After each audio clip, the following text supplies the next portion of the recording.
था, बल्कि आने वाली पीढ़ियों के लिए वो एक मार्गदर्शन था कि तुम्हारे सम्मान और स्वाभिमान का रास्ता, इंसानियत का रास्ता, मानव एक समान की विचारधारा का रास्ता कहीं और नहीं बल्कि बुद्ध के रास्ते पर जाता है, धम्म के रास्ते पर जाता है, संघ के रास्ते पर जाता है।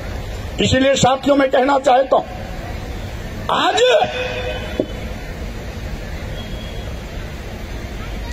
आजादी मिलने के बाद, यहां तक कि संप्रभु भारत राष्ट्र बनने के बाद और गणतांत्रिक भारत का संविधान लागू होने के बाद भी जातिवाद हमारे बड़े से बड़े नेताओं महापुरुषों को अपमानित करने में रंच मात्र भी संकोच नहीं करती। आपको याद होगा, बाबू जगजीवन राम जी अपने समय के चोटी के नेता थे। देश के उप प्रधानमंत्री के रूप में बनारस में संपूर्णानंद मूर्ति का अनावरण करने गए। उनके हटने के बाद वहां के पंडितों ने उस मूर्ति को गंगा जल से धोया। क्यों? इसलिए कि बाबू जगजीवन राम जी दलित समाज में पैदा हुए थे। अभी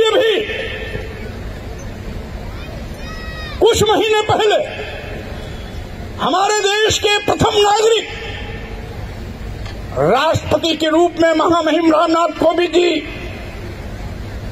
राष्ट्रपति रहते राजस्थान के पुष्कर ब्रह्मा मंदिर में दर्शन करने के लिए से गए थे। वहां के पंडितों ने उनको मंदिर के अंदर नहीं जाने दिया। यद्यपि राष्ट्रपति अपने अधिकार का अगर उपयोग करते तो सारे मंदिर के पंडा पुजारियों को जेल भेज सकते थे, लेकिन उन्होंने अपनी मर्यादा का ध्यान रखते हुए वहां से वापस आना उचित समझा, वापस आ गए। देश का सर्वोच्च पद राष्ट्रपति सुशोभित करने वाला व्यक्ति भी इसलिए अपमानित होता है क्योंकि वो दलित समाज में पैदा होता है। यही नहीं, उत्तर प्रदेश के मुख्यमंत्री अखिलेश यादव जी 2017 में जब मुख्यमंत्री आवास खाली करते हैं तो यही हिंदू राष्ट्र बनाने की आवाज बुलंद करने वाले भाजपा के लोग उस कालिदास मार्ग स्थित मुख्यमंत्री आवास को गंगा जल से धुलवाया था। क्यों? क्योंकि अखिलेश यादव जी इनकी व्यवस्था के अनुसार शूद्र समाज में पैदा हुए हैं। मैं कहना चाहता हूं, भारतीय संविधान सबको समता का अधिकार देता है। भारतीय संविधान के अनुच्छेद 15 में इस बात की स्पष्ट व्याख्या है कि वर्ण, धर्म, जाति, लिंग और जन्म स्थान के आधार पर किसी के साथ कोई भेदभाव नहीं किया जाएगा। आखिर जब भारतीय संविधान सबको समान अधिकार देता है, सबको बराबर का अधिकार है, समता का अधिकार, और जब वर्ण, जाति, धर्म, लिंग और जन्मस्थान के आधार पर किसी को अपमानित नहीं किया जा सकता, तो आज भी अपमानित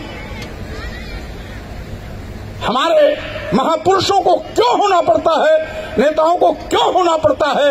यही जातवाद का जहर है, यही जातवाद का जहर है।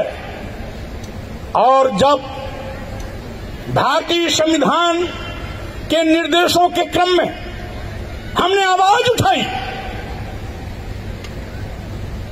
कि जाति सूचक शब्दों का प्रयोग कर गालियां देना बंद करो, जाति के नाम पर नीच और अधम कहना बंद करो, एक वर्ग और वर्ण विशेष को प्रताड़ित करने की बात करना बंद करो। कितना बड़ा भी विद्वान, विषय विशेषज्ञ, ज्ञाता क्यों न हो, लेकिन इनके वर्ण व्यवस्था में अगर शूद्र समाज में पैदा है तो उसको सम्मान मत दो।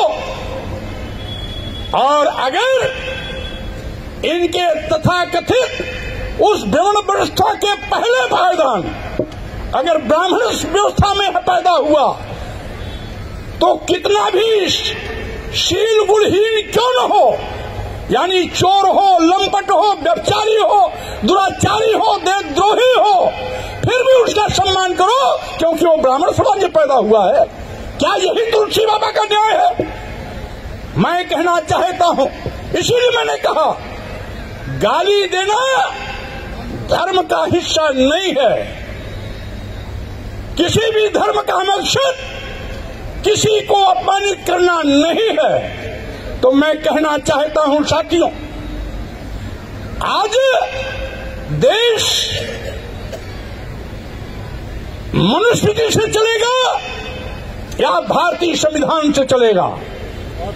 हिंदू राष्ट्र का नारा लगाने वाले, संविधान की कसम खाने वाले माननीय प्रधानमंत्री जी और आपकी पार्टी के मुख्यमंत्रियों से मैं पूछना चाहता हूं, संविधान की कसम खा करके संवैधानिक उत्तरदायित्व का निर्वहन करने वाले लोग संविधान की मंशा के विपरीत आचरण कैसे कर सकते हैं? आज इसका मतलब प्रधानमंत्री और मुख्यमंत्रीगण जब खुद संविधान विरोधी हैं तो इस संविधान की रक्षा क्या करेंगे?